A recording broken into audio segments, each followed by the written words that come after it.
ஆன்மீக ஒளி அன்பர்களுக்கு வணக்கம். 2 ஆட்சி பெற்ற கிரகங்களுடைய இணைவு எப்படிப்பட்ட பலனை தரும் என்பதை பற்றித்தான் காண உள்ளோம். நீங்கள் ஜோதிடத்தை மேலோட்டமாக பார்த்து கொண்டிருக்கிறீர்கள் என்றால் உங்களுக்கு சந்தேகம் எழலாம். ஒரு சமயத்தில் ஒரு வீட்டில் ஒரு கிரகம் தானே ஆட்சியாக இருக்க முடியும்? அது எப்படி 2 ஆட்சி பெற்ற கிரகங்கள் இணைய முடியும் என்ற சந்தேகம் நீங்கள் மேலோட்டமாக ஜோதிடத்தை பார்த்து கொண்டிருந்தால் உங்களுக்கு எழலாம். மேஷம் விருச்சகம் செவ்வாயினுடைய ஆட்சி வீடு, ரிஷபம் துலாம் சுக்கிரனுடைய ஆட்சி வீடு, மிதுனம் கன்னி புதனுடைய ஆட்சி வீடு, சந்திரனுக்கு கடகம், சூரியனுக்கு சிம்மம், சனிக்கு மகரம் கும்பம் ஆட்சி வீடு, குருவுக்கு தனுசு மீனம் ஆட்சி வீடு. ஆக ஒரு சமயத்தில் ஒரு வீட்டில் ஒரு கிரகம்தான் ஆட்சியாக இருக்க முடியும். நாம் ஆழ்ந்து உற்று நோக்கினால் உண்மை புலப்படும். உதாரணத்திற்கு மீன ராசியிலே 28 டிகிரியிலே குரு இருப்பதாக வைத்துக் கொள்ளுவோம். மேஷ ராசியிலே 5 டிகிரியிலே செவ்வாய் இருப்பதாக எடுத்துக்கொள்வோம். உதாரணத்திற்கு மேலோட்டமாக வெறும் 12 கட்டத்தை மட்டும் வைத்து பார்த்தால் மீன ராசியிலே குரு ஆட்சி, மேஷ ராசியிலே செவ்வாய் ஆட்சி, ஆனால் 2 கிரகங்களும் தனித்தனியாக அமைந்திருக்கிறார்கள் என்று பொருள்படும். டிகிரியை வைத்து நாம் பார்த்தோமே ஆனால் 28 டிகிரியிலே குரு அமைந்திருந்தால், 5 டிகிரியிலே செவ்வாய் அமைந்திருந்தால் 2 கிரகங்களுக்கு இடையே இருக்கக்கூடிய அந்த நெருக்கம் 8 டிகிரி. ஆகவே 10 டிகிரிக்குள் கிரகங்கள் இணைந்திருந்தால் அது இணைவு. ஒரு ராசியில் கிரகங்கள் அமைந்திருப்பது இணைவல்ல. அந்த ஒரு ராசியில் கூட 10 டிகிரிக்குள் இணைந்திருந்தால்தான் இணைவு. ஒரு ராசியில் இணையாமல் பக்கத்து ராசியில் அமைந்திருந்தால் கூட 10 டிகிரி இடைவெளிக்குள் இருந்தார்களேயானால் அது இணைவு.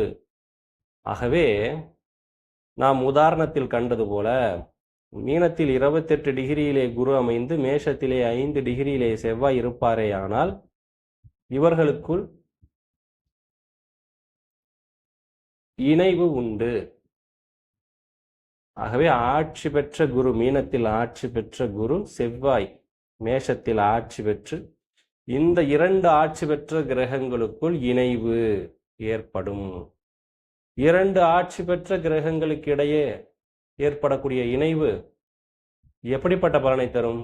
மிக மிக உன்னதமான பலனை தரும். மிக மிக சிறப்பான நற்பலன்களை ஏற்படுத்தும். இந்த இணைவு பெற்ற 2 ஆட்சி பெற்ற கிரகங்களில் ஏதேனும் ஒன்று திசை நடத்தினால் அந்த ஜாதகர் செல்வ செழிப்பான வாழ்க்கையை வாழ்வது என்பது நிச்சயமானது. இன்னொரு உதாரணம், ரிஷப ராசியிலே 25 டிகிரியிலே சுக்கிரன் ஆட்சி பெற்று அமைந்திருக்கிறார் என்று எடுத்துக்கொள்வோம். மிதுன ராசியிலே 2 டிகிரியிலே புதன் ஆட்சி பெற்று அமைந்திருக்கிறார் என்று எடுத்துக்கொள்வோம். ஆக இந்த 2 டிகிரி, இந்த 2 கிரகங்களுக்கு இடையே இருக்கக்கூடிய டிகிரி வித்தியாசம் 7 டிகிரி வித்தியாசம் இருக்கும். ஆகவே இந்த புதனும் சுக்கிரனும் ஆட்சி பெற்று இணைந்திருக்கிறார்கள் என்று பொருள். அன்பர்களே, ஜோதிடத்தை 12 கட்டத்தை வைத்து பார்ப்பது தவறானது. ஜோதிடத்தை பொறுத்தவரையிலே டிகிரியை வைத்து பார்ப்பதுதான் சாலச் சிறந்தது. அதுவே தீர்க்கமான பலனை தரும், உண்மையான பலனை தரும்.